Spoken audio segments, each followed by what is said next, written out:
IT, forging IT security experts. SecureNinja. Hey everyone, I'm Alicia Webb with SecureNinjaTV, and I am here with Tom Updegrove. He is the founder of Martial Posture and an 8th degree black belt to talk about his cyber kung fu for the new Certified Ethical Hacker version 8. Along with Tom is Larry Greenblatt, one of his black belts. Larry is the lead singer of cyberpunk band Gung Ho and a co-instructor for the CEH course as well.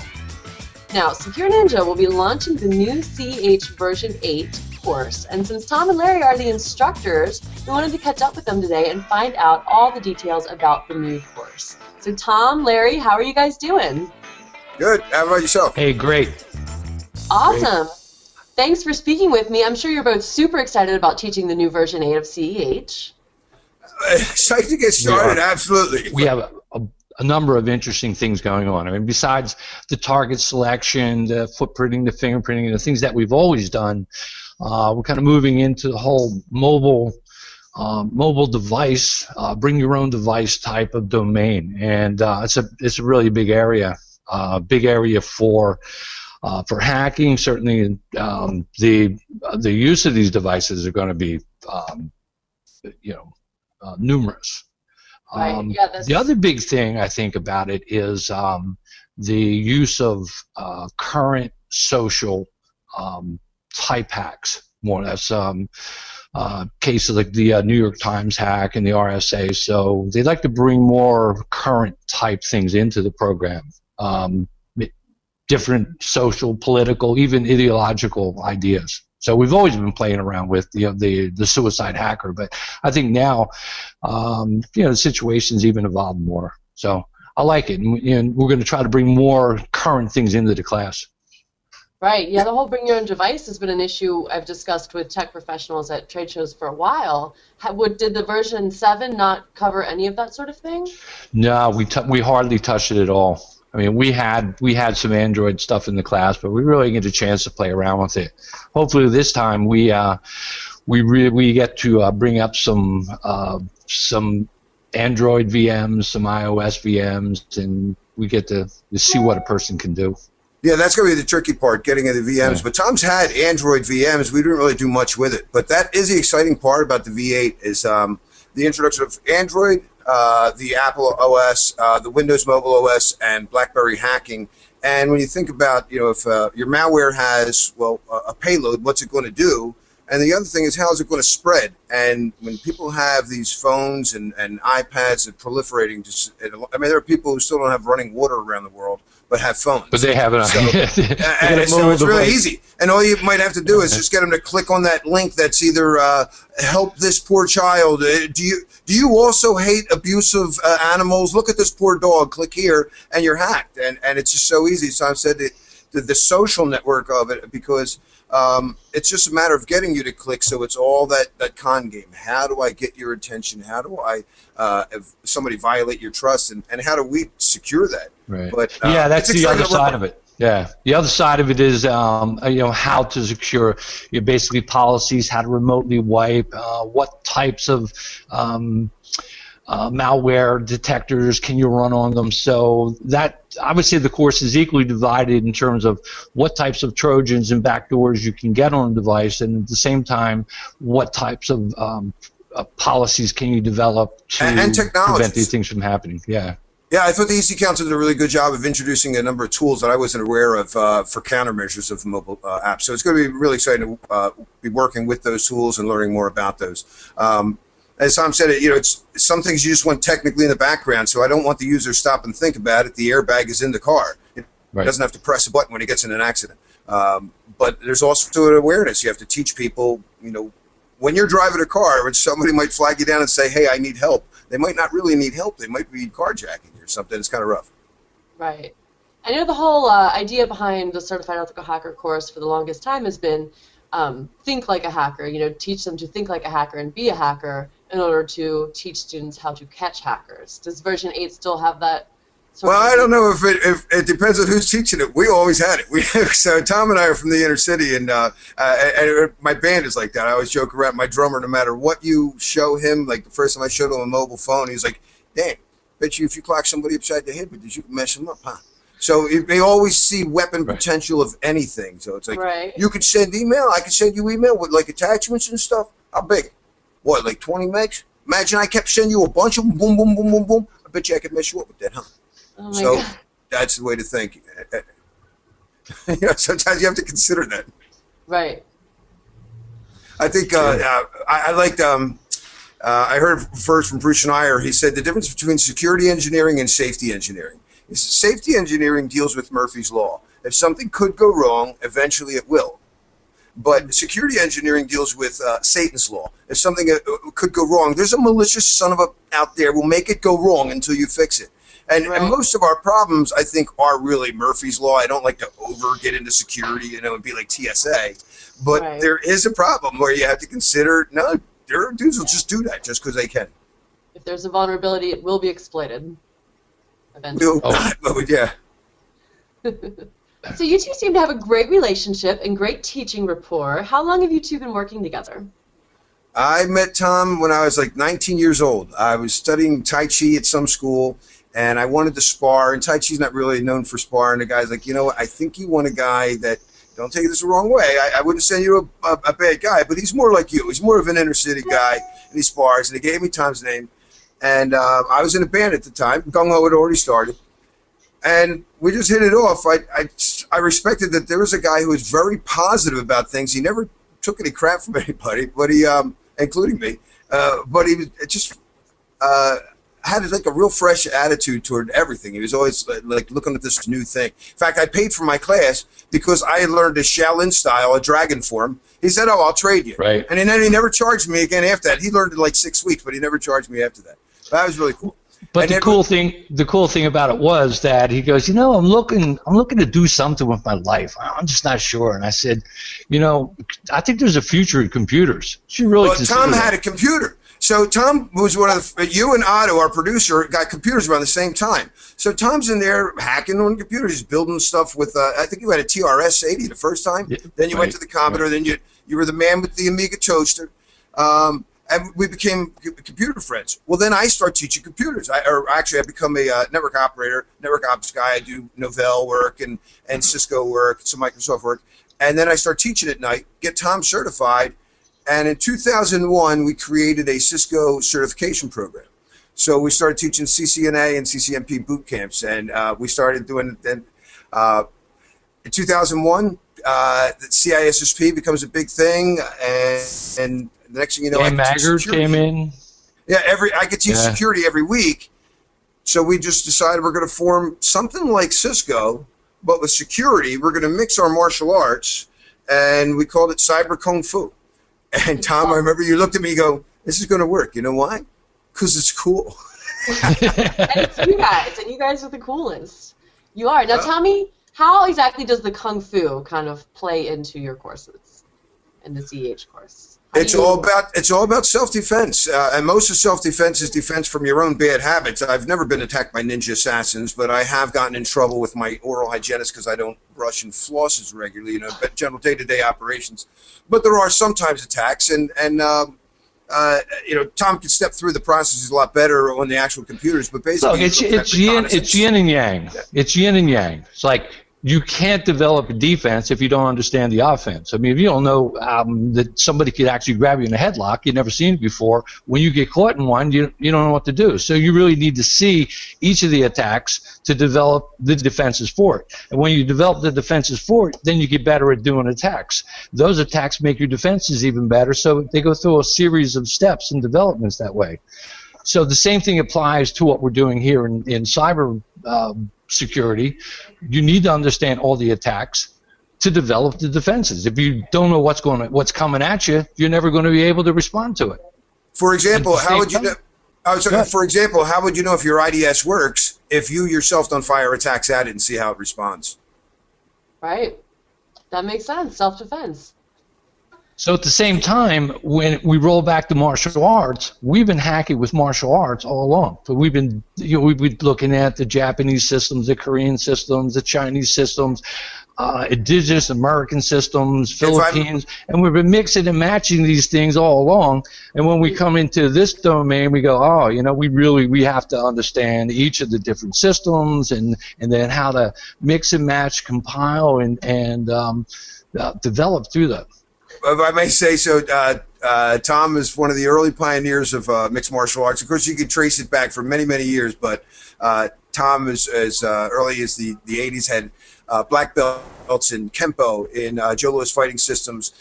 He was one of the, if not the first person to bring Hoist Gracie to this country to do a Brazilian Jiu-Jitsu demonstration.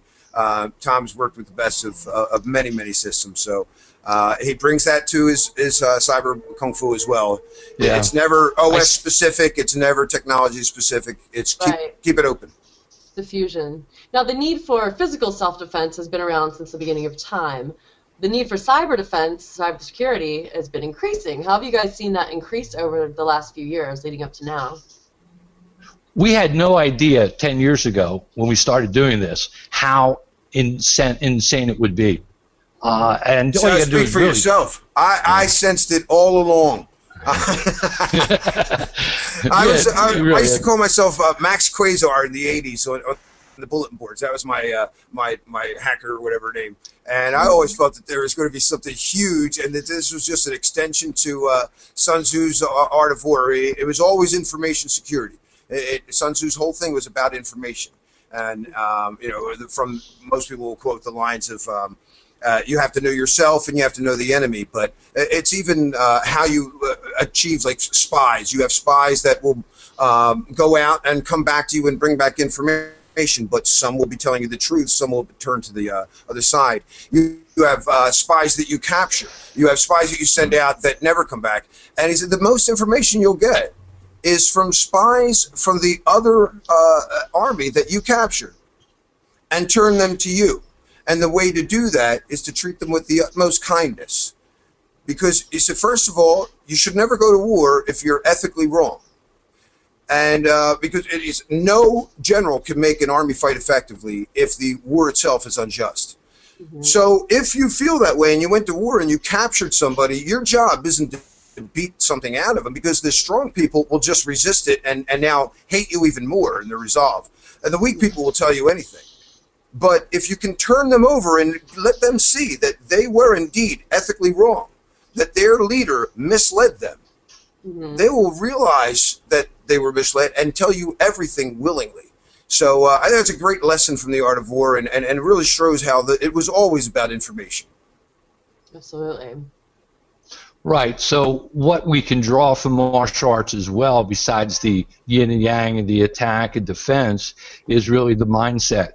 How to be cool, how to stay calm, in a sense, how to apply the Book of Five Rings, how to understand the opponent's strengths, how to understand your capabilities, what your weapons are, but most importantly, that Book of the Void is how to keep you cool when the shit's hitting the fan. Right. And we don't usually use the word cool as some nebulous term. We're taking it right out of RFC 2828 from the Internet Engineering Task Force, where a hacker is defined as someone who figures things out and makes something cool happen. And to us, the cool is the golden rule. It's like Buckminster Fuller. You should create technologies that advance everyone and disadvantage no one. You know, it's basically do unto others as you would have others do unto you. The golden rule. And that's to us what will survive in the future. We see that actually in our classes. We see that developing, because people come in, they'll get frustrated learning how, trying to understand how to use the tools and how to really get the kind of the hacking mentality. And I think that we're able to, bring people through that by teaching them a mindset. Just being cool and treating them the way they would want to be treated. We really have a lucky thing. Well, Tom's always had a great rapport for that. We joke around as students that, you go in and spar with Tom, he's only going to hit you as hard as you hit him. But don't hit him harder than you want to be hit. He'll let you know. But Right. it's true. You know, just be cool. It's just about it. And our students seem to really take to it. And that's something that we appreciate about the EC Council as well. They've always been very cool to us. You know, they just always seem to pick a good direction. I'm really psyched to be doing this new version with the mobile apps. It seems really cool. Yeah, so Certified Ethical Hacker teaches hacking, of course, but it also teaches ethical practices. Yeah. That's the ethical side of it. And That's the ethical side. And it really shouldn't be hard. You know, just don't do to people what you wouldn't want done. And so when you look at, with my sniffer, I could in a hotel, and now it's legal. Google won a case. I could sniff everybody's unencrypted traffic and look at your little secrets that you're saying. But I wouldn't want somebody doing that to me. Right. I do, on the other hand, like a nosy old man, I watch where people talk, and most of the time it looks like a botnet. I go, what are those kids doing out there? They're going to poke their eye out with that. But I don't look at their individual words. I just look at where they go. Network flow information. Right. Yeah, because if you think about it, we send people out of class with a weaponized laptop, and they could wreak havoc if they wanted to. But they don't, because they're certified ethical hackers. Well, we sure hope not. Just as any martial arts student, you know. Is the same thing goes? Yeah, sure. Tom's had some funny stories where, and this is where ethics really comes in as a motivating thing or a winning deciding factor. He'd say students will come in and go, hey, we know about a technique we learned. Well, I tried it the other day. It didn't work. And he goes, what do you mean you tried? He goes, well, I started this fight in the bar, right, with this guy. And he's like, you started a fight. It's like, well, then that doesn't matter because now you're going to lose. As Sun Tzu said, nobody can teach an army to fight effectively if the war itself is unjust. So you gave up when you started something. Right. Right. It's kind of like that. I mean, the person will come in, they've got a black eye, you know, and you go, oh, what happened? And so I got in a fight. And I said, don't tell me. You started it, right? It was like somebody flipped you the bird while you were driving or something like that, you know. Yeah, how'd you guess? Okay, guys, let's break it down. What can you tell us about some of the exciting additions in the new CEH version 8? Definitely the mobile apps is the coolest part. So what they've done is they've created a new module with separate sections on Android, the Apple iOS, Windows Phone, and BlackBerry, and also created a breakdown of the different types of vulnerabilities. So particularly the Trojans are some of the worst. So from the rogue applications or just so poorly vetted applications. So it's really easy to build malicious malware and get people to install these things, and they just proliferate. So we're very excited about going through these things. So you can see through the objectives here, we've got the basic attack vectors, and that's going to be anything from a funny text that your friend sends you to probably going to always be the Facebook, your social networks, your LinkedIn things. And then again, we see through the Android vulnerabilities, Trojans, and how to secure them. And as I said, that was one of the more exciting things too, is they've gone out and reviewed a number of security platforms and have examples. So we haven't yet tested that. That's something that we're going to have to get done, but it looks really cool. Windows Phone and iOS might be a challenge. I don't know where we're going to get VMs for that, but we'll see where we go. Right. Right. It's kind of interesting. There's a bit on how to root your phone, and then stern warnings about certainly companies that shouldn't be rooting their phone.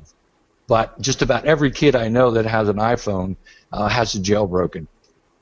It seems to be what most people want to do with them. Yeah, well, the younger kids anyway. Yeah. I guess I'm too old for that. I guess I'm too old. Well, you don't have an iPhone. Yeah. I don't root my phone, though. I remember there was a tethering software for Android, and they wanted you to root your phone, and I just, I'm afraid that's going to open up too much stuff, and I wanted to support it. Do you think? Oh yeah, that seems to be the vector. Yeah. We were talking about Alicia. the young kids and the younger generation. They're growing up in this world. Do you think that you might be learning something from the students you'll have? Oh, come on! That's the classic martial art thing. A teacher has to learn from a student. Yeah, sure. You have to learn, or else you're not getting anything. If you're just preaching, so sure. And we get the people all the time. That's one of the beautiful things. We have a class of really smart people that share information with us. Yeah. Some of the youngest ones. Yeah, we come out of every class. I mean, so much smarter. Yeah. Now, there's always somebody that is working in a particular area that you're not, and they're really up on it, and we come out of it with a ton of tips. So by the time we go into our next class, we're that much smarter. Right. It's like, yeah, I like to pretend like I've known it for years. So I go, learned that all the way back last week when your partner was here and told us that. Yeah. Well, that's cool. Yeah, very cool. We had a guy, the last V7. Where was he from, Tom? Was it Peru? And he did that really neat hack where he piggybacked from HTTP to HTTPS and then started cleaning up. He did a great job. It was really neat. And also he shared with us that he thought it was the best class he ever had. So that's really rewarding. Now, Larry, I do know you are the lead singer of a cyberpunk band, Gung Ho, and you are so passionate about CEH that you recently wrote a song. Tell us about it. Yeah, I guess to commemorate this release, this exciting time, I also wanted to tribute Tom to his style. And the RFC 2828, as I mentioned, says a hacker is someone who figures things out and makes something cool happen.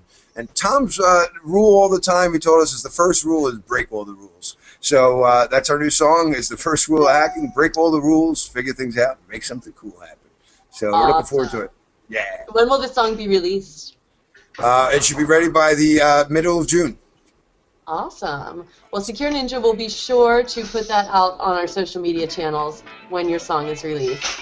So everyone at home, I hope you enjoyed our interview with the new, well, they're not new instructors, but they'll be teaching the new version of Certified Ethical Hacker, version 8. And follow all of our social media channels, subscribe to YouTube, like us on Facebook, follow us on Twitter to keep up to date with everything we're doing with CEH version 8 and everything else. Tom and Larry, thank you so much for speaking with us. Thank you very much, Alicia. Thank you, Alicia.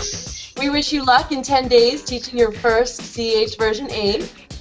I'm sure it'll be awesome. It's going to be cool. It's going to be great. Yep. We at Secure Ninja could not have better instructors. We love you guys. Awesome. Love you too. Awesome. Thanks so much.